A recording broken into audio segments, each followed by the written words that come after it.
Hello, everyone, and welcome to the Next Perfect Step, where all possibilities lie in conversation. I'm your co-host, Laurie Mullen. I'm your co-host, Kim McStay. And I'm your co-host, Laurie Tremblay. We have another wonderful guest with us today, Dr. Susanna Calvert, PhD, MAPP, and she's coming with us from Virginia. Susanna is a spiritual educator, intuitive healer, and a founder of two nonprofits, the Foundation of Family and Community Healing and Sanctuary of Earth. After a 26-year career in higher education, Susanna now dedicates her life to helping people move from confusion, disconnection, and overwhelm into healing, clarity, and authentic purpose. Susanna has a large body of work that she's done, and would just like to welcome you to the show and to hear more about you and your journey. Well, thank you so much. I'm delighted to be given the opportunity to have this conversation with you all and for anyone else who happens to listen in. Great. Good. So could you tell us a little bit more about your work and what you do and maybe how you started in your work? I know we had a nice conversation earlier and I really enjoyed getting to know you. So, okay. Well, I'll start from the beginning, but I'll keep it broad. I guess the fastest way to talk about it is just that I'd followed the Chinese American dream for the first half of my life before realizing that after I got everything I ever wanted, I ruined my life. Instead of being blissfully happy when I checked that last box off my happiness to-do list, I realized that I was miserable, and simply checking one more box off, unfortunately did not flip it, 180 degrees. And so pretty much gave up my tenure at the university, and I was lucky enough to be able to explore what really lit me up, because I realized that in order to be happy, maybe I should follow my heart instead of my head. Following my head made my resume look good. I look good on paper, but that was pretty much it. And so I soon realized that I had a passion for leadership, professional and personal development. So after teaching pharmaceutical sciences for all this time, I went back to school and got a degree in the science of well-being, a bunch of coaching credentials, and I found my dream job at the University of Georgia, supporting faculty success and well-being. And so I went there, and it was really beautiful. I had remarried, and 18 months into it, after coming back from my sister's funeral, we learned of my husband's stage 4 cancer. And I had been an atheist pretty much my whole life. And in that moment, I had a spiritual awakening.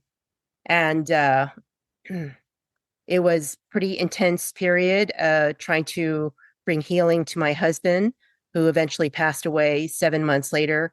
And around that time, I received divine inspiration to step into my soul's purpose, my spiritual mission, if you will.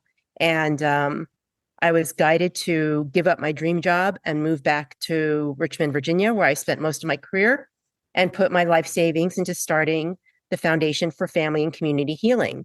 And this organization was to address a need I saw in the community about 10 years earlier. When I saw my kids going through school, I noticed in their classmates and in the parents and caregivers in the community that these folks were crying out for help. They were engaged in risk-taking behaviors. And I knew what it was because, as a daughter of 2 refugees from communist China, I didn't have the words to describe it. Like I wasn't necessarily calling it trauma. But I had developed, I spent decades developing practices in my self-care and resilience, like how to bounce back better after challenge again and again. And so I'd done a pretty intensive self-study, and my best friend is a clinical psychologist. So she never did therapy on me, but she always helped me to understand the concepts and apply them in my life. And so in the foundation, we are bringing to life these things that I consider life skills that every human on earth ought to be able to know and do in terms of our relationship with everything and everybody, most importantly, starting with ourselves. So our relationship with ourselves, our relationship with other humans, relationship with Earth, and our relationship with the divine, the loving force that connects us all. So, so that's what the foundation does, and we have a learning platform that spans this range of relationships with everything and everybody. On one end, on the side of fragility, all the way through flourishing and points in between. And it's for youth and adults. And so my dream and my vision is that this be made available to everyone in the world, so that we can fill the gap that our schools and workplaces have left in terms of our ability to be successful members of humanity and Earth. So that's the vision and mission for the Foundation for Family and Community Healing.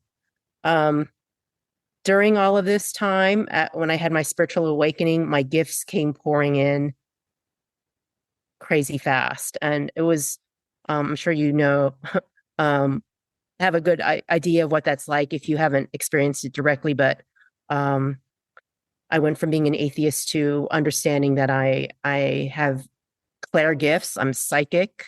I'm an energy worker. I've been channeling the energy medicine of an ancestor, an ancient Asian ancestor who told me I could call her grandmother. I call it yin. I do tarot readings and yeah, I'm also a soul guide like you guys are. So bringing my own style to it. I can channel people's guidance, and the energy medicine is more of an open container than Reiki, and can bring in the elements of nature and the cosmos and deceased loved ones sometimes and the elementals. So pretty much anything and everybody might come in for the benefit of healing, and I consider myself just a container for it. So based on this and just the fact that I've been an educator my whole life, and my belief that we are already entering a spiritual renaissance where more and more of us will want to awaken to our unique relationship with the divine. Whether we want to do it through one of the great religions or outside of it, or just find our own path like I have, that having an organization that offers skill development again, but also community and teachings from faith practices around the world, eventually, that's the goal, to support this spiritual renaissance. So those are the two organizations. And to me, it's all about the skills, the perspective and skills we need to move into the future, to New Earth, for the healing that we all need and I feel deserve, especially future generations who didn't create any of this mess. And I guess just one final thing is that I've been, as part of that, I've been leaning in more and more into my ancestry. I told you about the grandmother who shares her energy medicine with me. I call it yin. And I've discovered that my philosophy is very Taoist. So to me, I see the world as yin and yang, and where there's balance or imbalance, and where there's integration versus separation. And to me, it's just a really beautiful framework for how to move into this healing. And it's just not about right and wrong. I mean, that's just a construct. And so my indigenous roots, even though I was born and raised in the US, are coming through to me energetically as an offering to the world right now. That's amazing, Susanna. That's just, especially what you're doing with the community and children that need those skills like you were talking about, that you're using all your gifts to assist those who need, because we don't teach those skills in school, and we all need that skill set. So thank you for what you're doing. It just sounds so exciting that this could be useful, like you said, worldwide, and be so helpful and available to people. So thank you for that. Thank you. I thank you for recognizing the the hope and the intent of this. I feel so privileged to be able to be of service in this way that builds upon everything I've ever done in my life, and putting it together in ways that the old Susanna, who was pretty smart, I was a professor, but not necessarily very wise, and imaginative, but not at this level. So, and letting, spirit show the way, and to reveal what we're able to be and accomplish and envision at a soul level, which to me is just so exciting, so much easier than thinking my brain had to figure everything out. I'm pretty convinced my brain not only cannot figure things out, but just tends to get me into more trouble more often than not. So it's such a privilege to be of service in this way right now, and especially with beautiful souls like yourself. What's really clear is what we're moving into, who we're becoming. We absolutely cannot do this alone. And so we have to do it together. We have to share and support each other. And when we put our offerings together, it becomes one big, beautiful, comprehensive, holistic, complete starting point. Yes, I agree. We definitely need to come together. Absolutely. And in your story, just like our last guest, it's this exploration where we think happiness is going to come by checking these boxes. And I think we can all relate to that. We think if we accomplish this, it's going to make us happy. If we do this, it's going to make us happy. And we keep checking these boxes and happiness isn't coming, or it's fleeting. And I think it's really important. And I think a lot of people can relate that when we find our happiness and we live from that, that's when our true happiness comes. And it's not what we're doing or checking these boxes or living up to even an expectation we put on ourselves. Like, if I can accomplish this, if I can succeed in this, then I'll be happy. No, when you live from your own real true happiness is when it comes. That's right. That's right. There's actually there's science around this. It's called the arrival fallacy. I'll be happy when, basically sums it up. And then the other part you talked about, there's a thing called the hedonic treadmill, that we acquire something luxurious or, hedonistic. We think it'll make us happy. And it works for a little while, just like you said. After a while, that fades off. And then the next thing has to be better.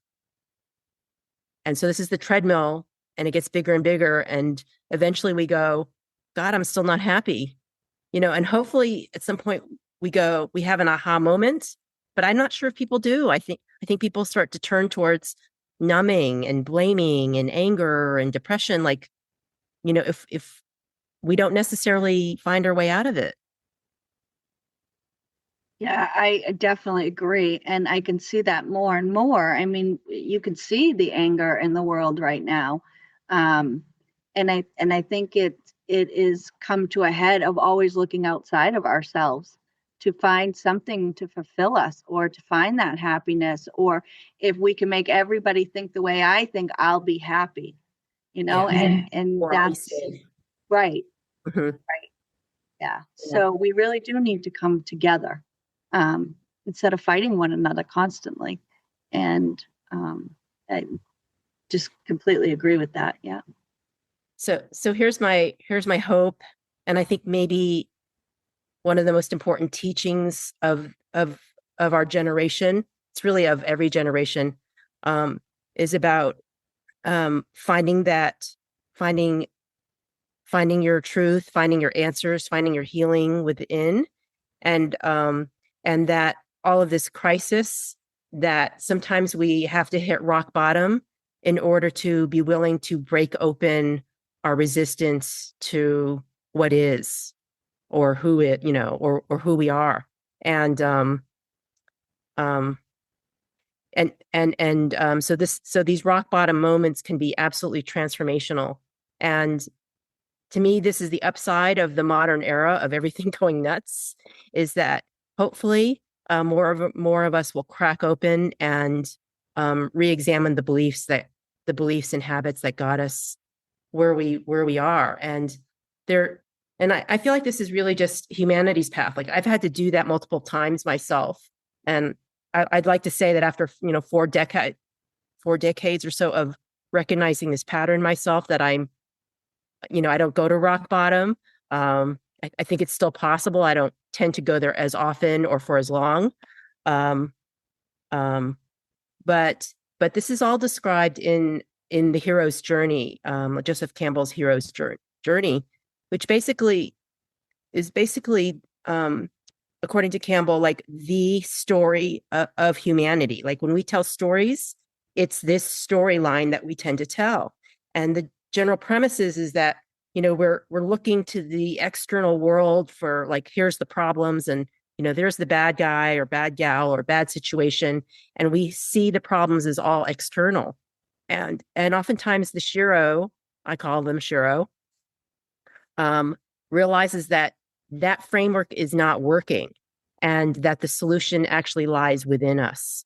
And so when they discover what their blind spot or the belief that's keeping them small, or the fear that's keeping them small, the anger that's keeping them small, that's when the real transformation can happen, when we heal that fear belief, where we heal that belief about other, being bad or I'm bad, whatever that belief is.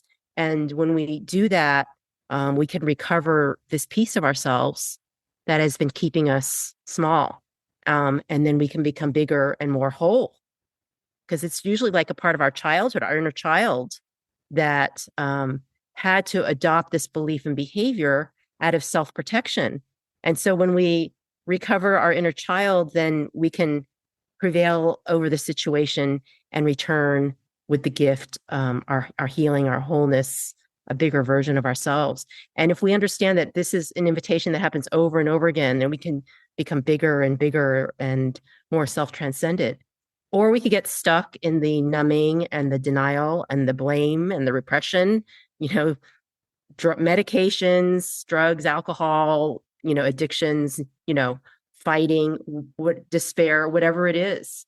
So my hope is that the rock bottom will be bad enough that they will crack open, and their more beautiful, divine selves can be seen and experienced.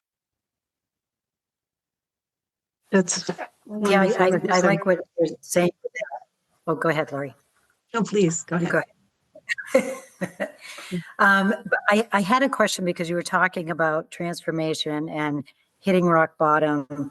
And I'm curious, because you talked about being an atheist and how that changed and shifted for you and you became more spiritual. Was there a specific, I know you've been through a lot of grief and had to, overcome some of that, but was there like a specific incident or time period during this grief that created that for you? Well, it was literally, I had come back from my sister's funeral on a Monday, and then 2 days later, my husband, I was on a call and he texts me. I just got back from my MRI or my CAT scan, and I have lesions everywhere. And Wow. like literally in that moment, I was like, oh my God, something in that moment, Kim, I knew like my life is over. My life is over. And I thought the only way to get through this is to lean into post-traumatic growth, which is this idea that you don't have to go into PTSD per se. There is beautiful growth that's also possible from trauma. Okay. So I said, I have to lean into post-traumatic growth and spirit. And the only reason why I even could say the word spirit is because my now late husband and his daughter used to talk about spirit all the time. And so I just listen, and I take it in, and I just knew, oh my God, this is way bigger than me. I'm going to bring the heavens down to help him heal. So I just like became a woman obsessed. There's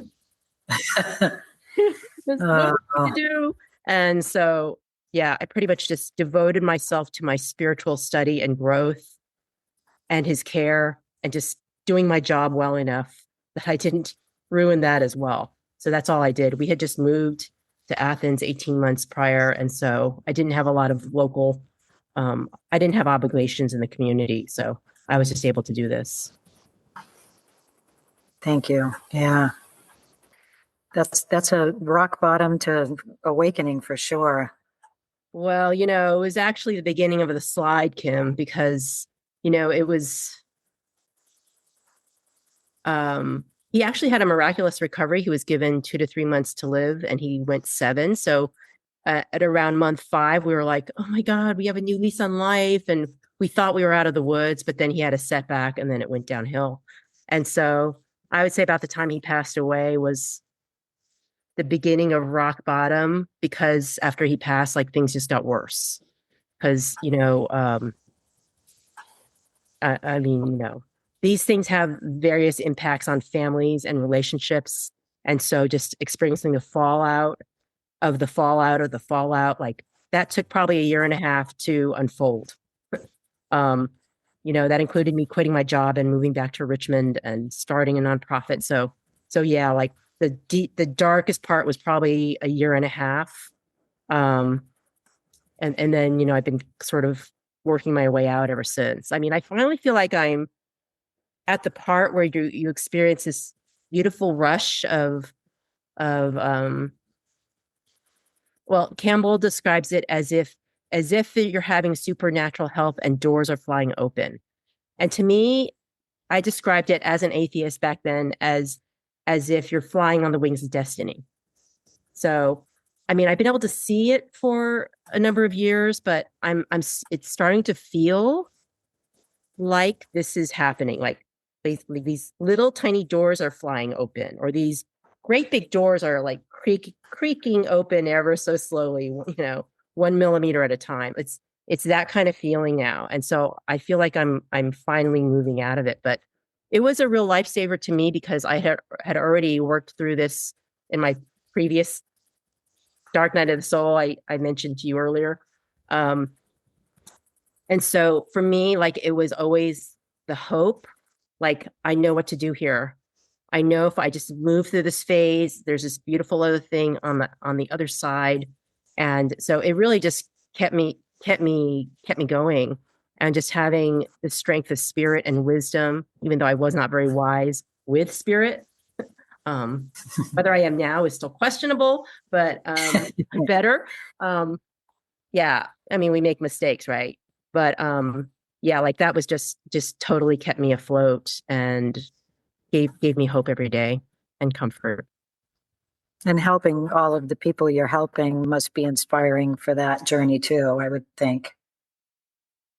Yes, it is. I mean, it's gratifying, and I've been fortunate that there's been so many people who have been supportive and affirming, and yeah, I feel like how much I've poured into it, not only time and money, because I have been spending my retirement for better or for worse.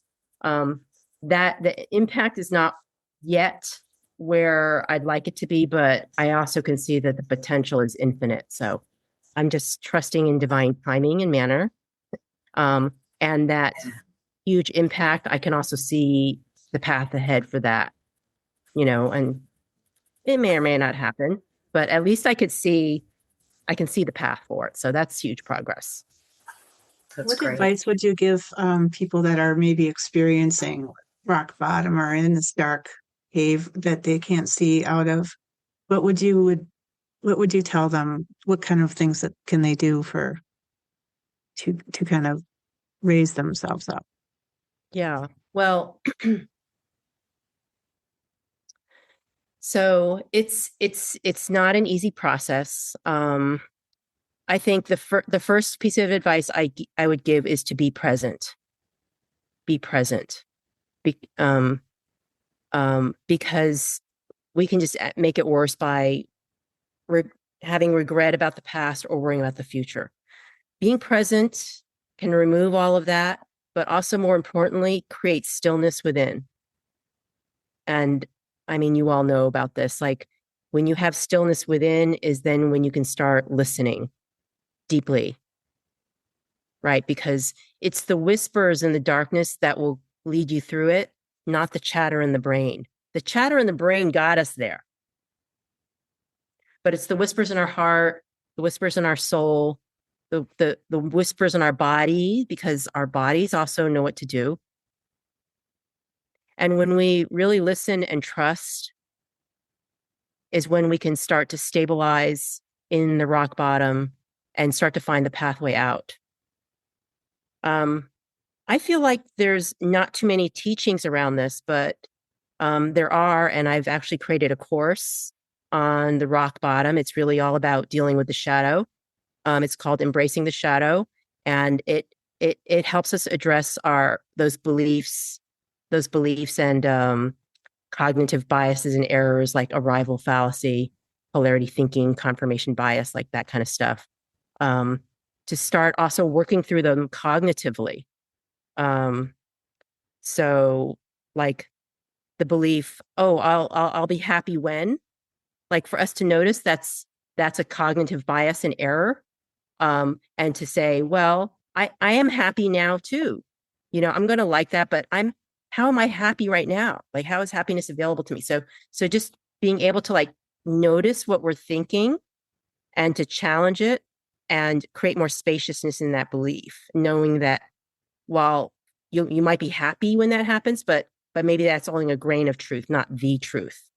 And maybe the bigger truth is I have happiness now, I have access to happiness now, and so on. And so by keep redirecting our belief to something that is around our personal agency, where we have control, and that is of service and is realistic, is where we can start rewiring our brains. But I think there's many other things. I mean, of course, therapy and exercise and sleep, nutrition, like all those things, being with loved ones, your support animals.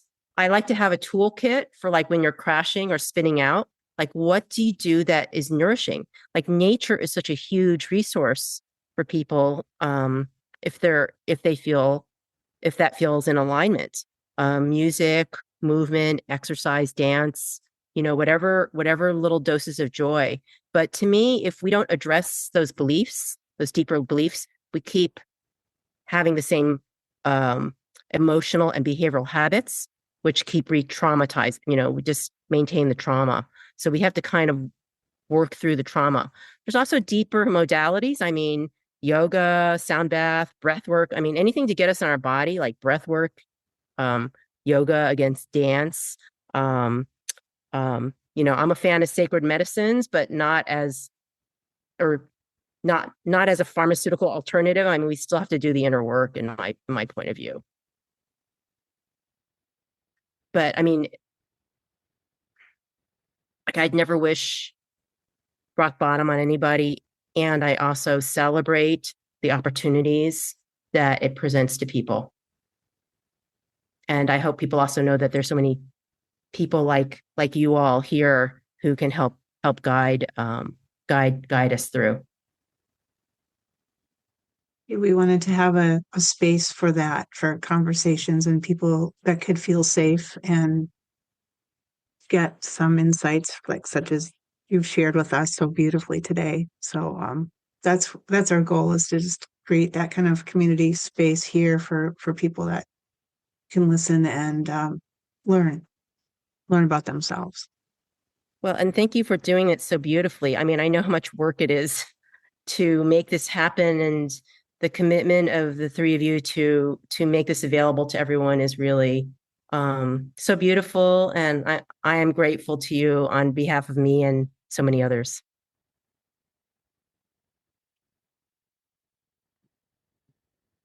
Absolutely. And I think it's really important what you said. I used to have a program called Breaking Barriers, and it sounds very similar, that most of the time we're creating misery in our own head.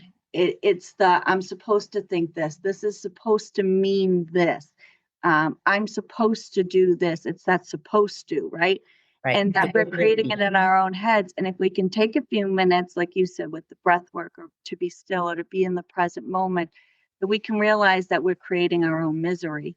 And how can we stop and say, that's not what I want? What I really want is happiness. What I really want to be is happy. And so what baby step can I take right now in this moment to go in that direction? So I think your program, is extremely helpful and needed right now. And I think it's really important for us to realize that a lot of the times we think that something outside of ourselves is creating all of this misery, when really that it's our own belief system and our continual just subconscious thoughts, like just we've been playing over for so long that we don't know another voice that is really living within us. You just said that so perfectly, Laurie, and I couldn't agree with you more. And to me, it's like we are absolutely giving away our power, our peace and our power. And thank you for helping everybody see that we can reclaim our power, our power to be happy and peaceful, and feeling whole and safe, like that's only within us. Nothing out there can make us feel that way. We have to decide to ourselves and, work through the process through, by uncovering our subconscious beliefs about it. So yeah, just there's very few lessons on earth right now more important than that, I feel, for the misery that's everywhere. Thank you for saying it so perfectly. Yeah, and I really agree with that. And what I do find working with clients is that, even when you shift your belief system and you start to recognize and become aware of how you're reacting and acting in life. But what I'm starting to discover is that one of the roadblocks with that is that the allowance of, because it's uncomfortable. When you start to feed your own soul, that becomes uncomfortable because our old belief systems tell us that that's selfish or that's, not thoughtful.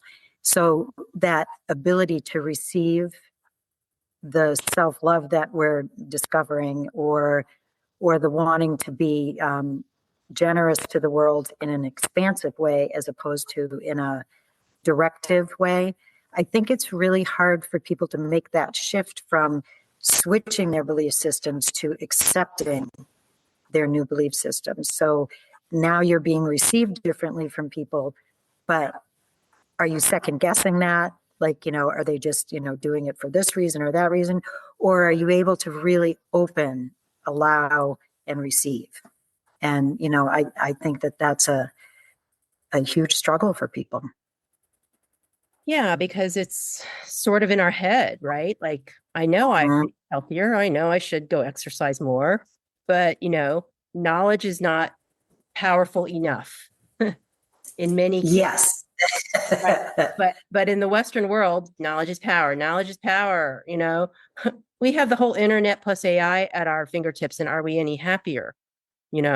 So this is where rock bottom comes in, or great challenge. Thank goodness we have rock bottom. But when the status quo is more uncomfortable than change, then people will make change. Yeah. And then it is so easy for us to rationalize and to be in denial and to deflect. Like, I don't have to work on myself if I'm focusing on how Kim needs to, Kim, you need to blah, blah, blah, blah, right? When I'm doing that, I don't have to focus on my own need to Exactly. blah, blah, right? So what is it? Distract ourselves. If I over care for Laurie, oh, Laurie, do you need anything? You just look tired. Do you want me to help you with this, that, and the other? Like, again, I don't, if I'm so needed and important over here, I don't have to worry about, my own path and my own anxiety, my own despair. It's just another form of distraction, or feeding our numbness. And it is hard because, oh my gosh, our deepest fears are our deepest fears for a reason. They feel like they could be annihilating to us. Like we could die. Like our hot buttons in the moment, it feels like we could die. We could be obliterated, right? That's how our physical reaction is, our emotional reaction. But of course, it's not true most of the time. And so, of course, Right. I want to go there. It's terrifying. Who would do that willingly? But yeah, that's why we have rock bottom. Unfortunately, we're all going there. Yeah. And I completely agree with you, Kim. And I think that some of it is because I know, there's steps to this. And I have trouble with allowance sometimes too. And I completely can relate to everything you just said. And we live in a society where, and I went through this in my own, where I did the work. So therefore I should be at the end of it. It should be healed. I should know this. I should be able to do this. And it just should be done. And we don't appreciate that we've taken 40, 20, 60, however many years of doing the same thing and doing it the same way. And it's not going to be instant. Like there are steps to it, but you have to make the first steps. And it is completely uncomfortable to become somebody new, but it's not the instant. It's not like, oh, I got the tool, or, oh, there's, this first step. And then I'm just supposed to not be uncomfortable and allow it and be this new person. And we really need to embrace the whole process. Right. Yeah. But I mean, I'm completely a person who, like you said, I want it all now. I don't want to wait. Right. We're used to everything in our world being instantly there. Having the answers instantly. You can Google it and you got the answer. Right. I mean, so yeah. I just, I struggled myself with what you said. Yeah. Well, and I find it interesting because, it's like a lot of the people that I work with, they know exactly what they're feeling, but it's the trust in accepting that and opening up and being available to live it is like, I'm just noticing that's a real block for a lot of people. So, I think the work that we're all doing is helping to diminish that block for people. I really do. Yeah. And in defense of all of us, this is what we've been taught, right? Like, don't trust your feelings. Don't trust your gut. Don't, but just knowledge is power. Be knowledgeable, do things. And all of that's important. Yes. Like all of that's important. I'm not saying we shouldn't do things and think things through. I mean, that is yang. And the more feminine yin, the more receptive and emotional and intuitive and, messy, creative things are like, oh, that's terrible. That's messy. That's not good. That's not logical. Like we are taught to reject that. And so, and it's not that we should just flip over to that, 180 degrees, even though I think I tried. It's more about the integration and balance. Like it's both and. Why do we feel like it has to be either or? And I also didn't mean to make this sound like, oh, you can only when you hit rock bottom do you, so I don't mean to say that either. It's just that sometimes that is what is somebody's introduction to doing the inner work. And in reality, anytime something feels challenging, that is the invitation to go in there and get your sandpaper and see what's sticking out, what's poking you on the inside, and work through it. So this growth is always available. And I'm hoping as I am more noticing discomfort as an invitation to do that work, that the rock bottom thing is less likely to happen. But who knows? I'll keep you all informed. So these are some of the things that you talk about in your course, I'm sure. Isn't that right? Like coping tools is in your foundation. Yeah. I mean, the foundation has this whole spectrum. It's really, to me, is very much a resilience.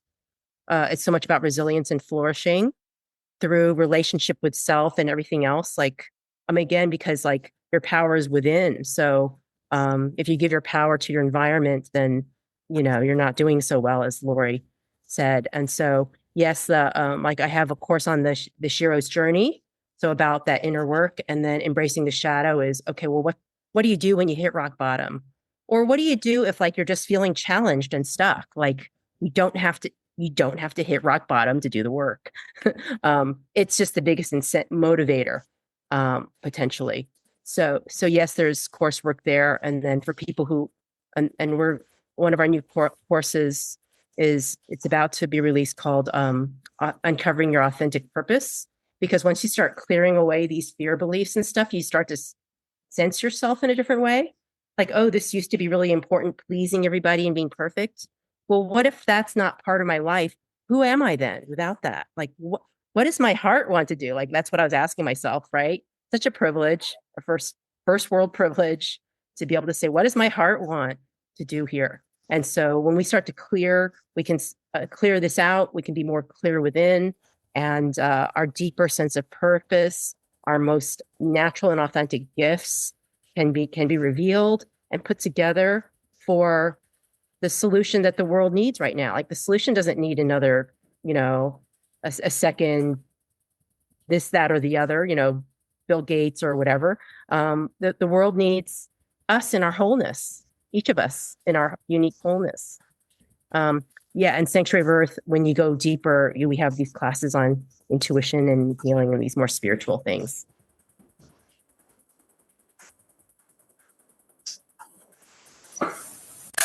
I also have my own personal practice, so if people want a one-on-one, they can also seek me out for that. So what are you doing with your one-on-ones?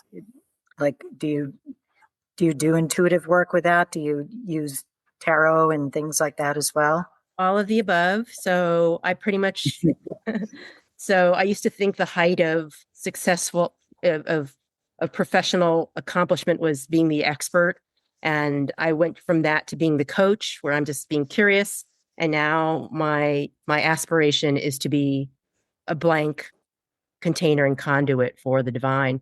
So I would just sit with somebody and ask what their intention is, and for this time together. And often spirit will want to deliver a message, either through one of the clairsenses.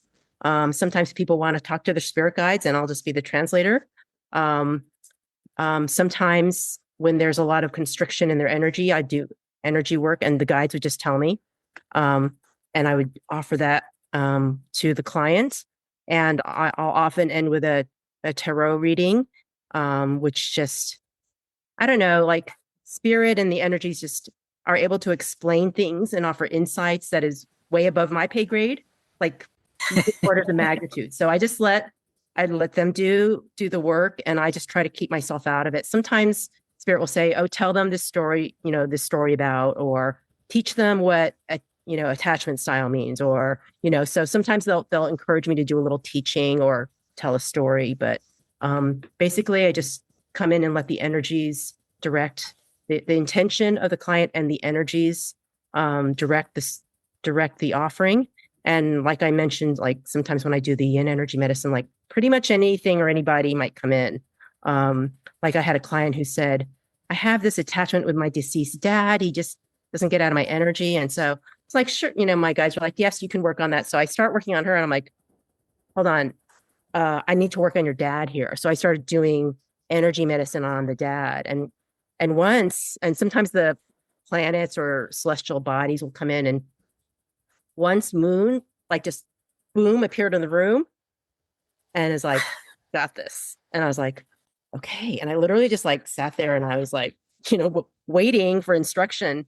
And so it's just really amazing. I mean, it's just I feel like I have front row seat to the best show in the universe, so it's an honor for me to work with people, because I don't get to experience that as much unless it's with somebody, so like my own is amazing, but it's even richer when I'm, somebody else is bringing this beautiful part of the universe into the interaction that I've not had access to in that way.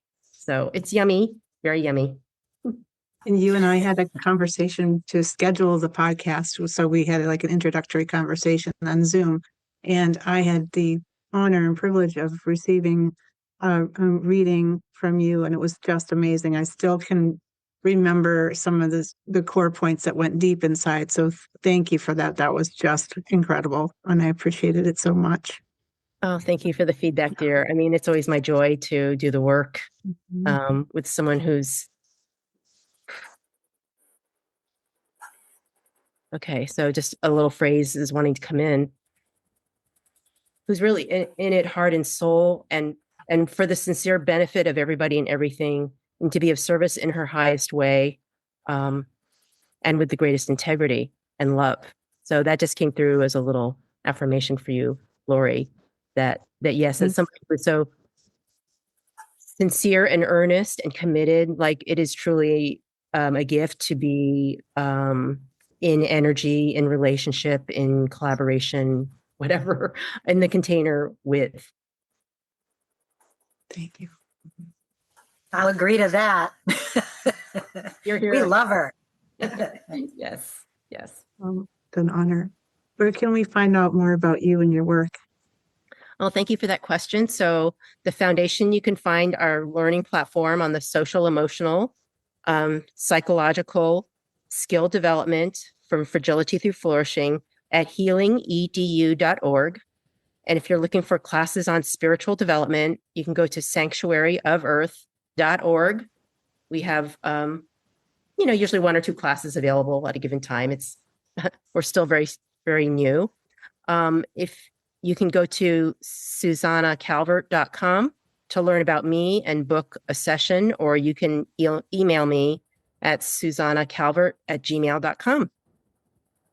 I'd love to hear from any of you, anybody listening, and especially you three, if you care to follow up in the future on anything. Absolutely. And we will put all the links down below in the comments so they're easy to find. And you don't have to remember all of the different ones. So it'll be easy to link with Susanna. Thank you so much. I just so appreciate your offering your beautiful gift to everybody, and for the opportunity to share your community with me for a few minutes. Absolutely. We very much appreciate you being on. And if you have liked this episode as much as we have, please like, share, and subscribe. And until next time, how is your intuition leading you to the next perfect step?